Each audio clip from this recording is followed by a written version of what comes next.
Hey everyone, welcome back to our channel. My name is Will and today I'm here with my lovely wife Jess, and today we're going to be talking about how we managed to save almost 70% of our income last year, 68.38 to be exact.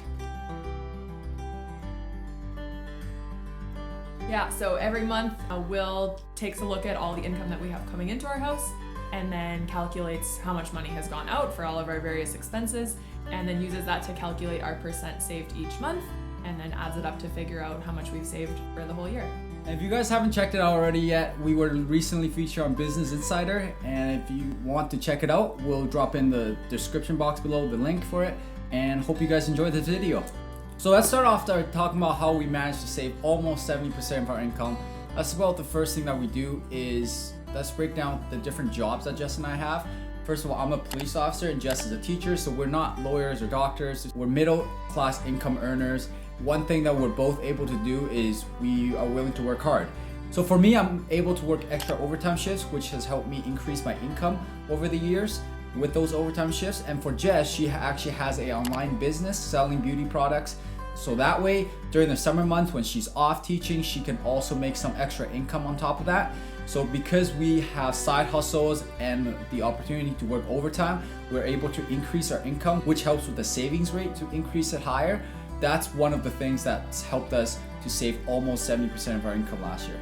So another thing that's really helped is that we're debt free. So we don't have payments each month that are going towards vehicles or student loans or anything like that. Right after we got married, I used my income for the first 4 to 5 months and made sure I got my student loans paid off right away.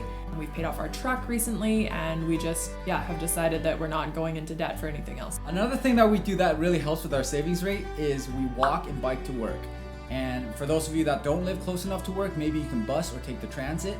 So we found that walking and biking not only helps with exercising, but it really helps with keeping the gas price and mileage down on our vehicles. So living in a smaller place, my wife and I get to walk to work every single day if we choose to. And in the summer months, when it's nice out, we'll bike to work. And over the years, it's really helped us keep our costs down, and we really enjoy walking and biking to work. Another way that we save money is by not eating out very often, and we know that it can be really tempting to order in or get takeout when it's been a long day or a busy week. But by making the conscious effort to do most of our cooking at home and either come home for lunch breaks or pack lunches, we know that we save a ton of money by doing that. And we still love to eat out, but we reserve it for special occasions like anniversaries and birthdays, and for when we're on holidays or away for the weekend. We don't pay for unnecessary subscriptions. So I know a lot of families might have multiple streaming services such as Disney Plus, Netflix, Amazon Prime, but we just keep to Netflix, that's it. And for music, we usually a lot of times just listen to YouTube for free music. We cancel our unnecessary subscriptions. So I encourage you out there, if you have all these subscriptions, to look over them and see how often you actually use them and cancel the ones that you don't use. And something that we do is, I love sports, especially basketball. And a lot of times in the off season, when they have the 4 months layoff between the end of the finals to the beginning of the season, I just cancel cable because I don't watch TV between the summertime anyways, so you might as well cancel cable. Yeah, it's a hassle, some people might say, but I would argue it's a 5-minute phone call to your TV provider to save a few $100s in the summer for something that you don't even use. So that's just something that we take advantage on a daily basis, and something that not everyone thinks about, but the little dollar really adds up to a big amount down the road. So we already said that we try to cook at home as much as we can, and don't eat out unless it's special occasions and things like that. But I know that lots of you are probably wondering how we save money on groceries, because that can be such a big expense for people. So we live in a small town and don't actually have a lot of options for shopping where we live. So we've become really great bulk grocery shoppers. We take advantage of our deep freeze, and when we're in the city, we stock up for things that we might need in the month to come that we might not be able to get for such a good deal in our town. We also take advantage of grocery shopping apps such as Flash Food. We buy things like meat and frozen vegetables and frozen fruit in bulk. We buy milk in bulk and freeze it. So we've become really good at the bulk shopping and just planning ahead for things so that we're not making random trips to the grocery store every week. So one of the main ways that we are able to save so much is we keep our big goal in mind, which is trying to reach financial independence.